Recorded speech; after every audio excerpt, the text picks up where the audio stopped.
1931 on Palivere siis loodi VTÜ, vabatahtlik tuletõrjeühing oli ta tookord.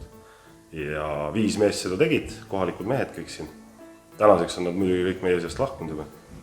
Aga see komando ei saanud ju väga kaua kesta, sest et tulid 40-ndad peale, et me kõik juba teame edasi, mis sealt juhtus. Ja siis see oligi põhimõtteliselt 10 aastat vist siis selle esimese Eesti Vabariigi ajal. Ja meil on siin väljas ka nii-öelda vana käsipump, kus siis käsipumba juures on nende meeste nimed, ära märgitud aastaarv. Ja ühe mehe asukohta me teame, surnuaeda, kus ta maetud on, teisest 4 praktiliselt info puudub üldse, mis neid sai. Et kes nagu vabatahtliku ajalugu natuke teab, siis tol hetkel need, kes vabatahtliku komandot nii-öelda lõid või eestvedasid, olid natukene keskmisest jõukamad inimesed. Ja need kuulusid ju kohe ju siis väljasaatmisele või siis tehti kohe koha peale.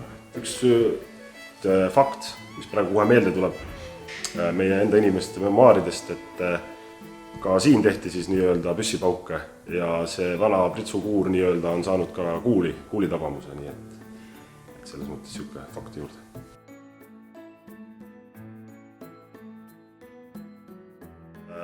– 14. detsember on see kuupäev. Siin samas selle asemel oli siis nii-öelda pritsukuur, mis oligi kuur, ehk siis laudadest ainult seinad ja siin samas kuuri juures sai siis 3 inimest kokku, mina kaasa arvatud ja mõtlesime, et võiks selle nagu taas luua. Ja see mõte ikkagi sündis ju sellest, et kogukonnas aktiivsed inimesed, et võiks midagi teha. Et igasuguseid spordialasid on ja huvisid, aga kuna ma ise töötasin ju Päästeametis ja minu huvi oli seotud konkreetselt siis ikkagi nii-öelda tuletõrjumisega, et siis mõtlesin, et miks mitte siis proovida seda ka ja alustasime vaikselt.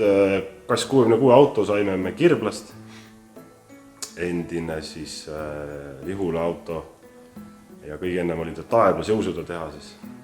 Teil oli Scania vist?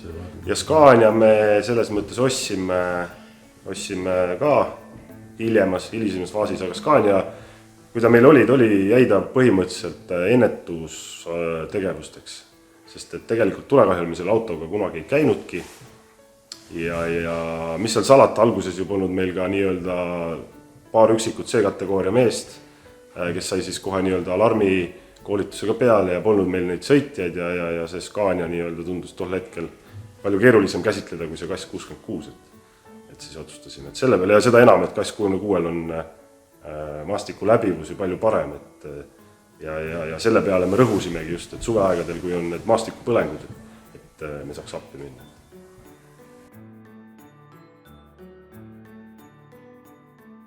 Me oleme ju kõik, kes me siin liikmed oleme praktiliselt kohalikud inimesed ja erinevas siis nii-öelda kogu huvigruppides tulnud, et me oleme nagu selles mõttes peegelpilt meie kogukonna inimestest, nii-öelda, kes meil siin liikmed on ja loomulikult see, et see maja siin praktiliselt keset Palivere sai ilusaks tehtud, võrreldes mis see koht ennem oli, et see on juba väga palju nagu kiitust saanud tegevus, ja inimesed ikka tunnevad huvi, vahest käivad läbi, ehituse ajal ikka hüppati sisse, küsiti, kuidas läheb, kohalikud ettevõtjad toetavad hea meelega, pole üldse probleem, et väga positiivne.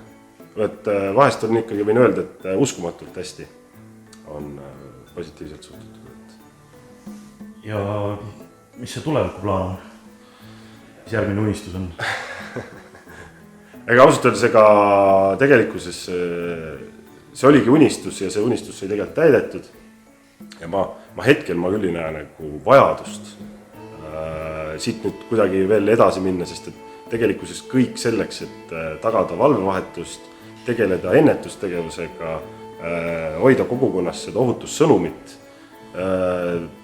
pakkuda neid teenuseid, millega meil on nii-öelda leping Päästeametiga, meil on tegelikult kõik vahendid olemas. Lihtsalt ma leian, et nüüd tuleks tegeleda rohkem selle sisu poolega, ehk siis viia liikmete kvaliteeti tõsta, nii väljaõppe seisukoha pealt, ennetuse poole pealt kindlasti ja luua seda nii-öelda professionaalsust rohkem sisse.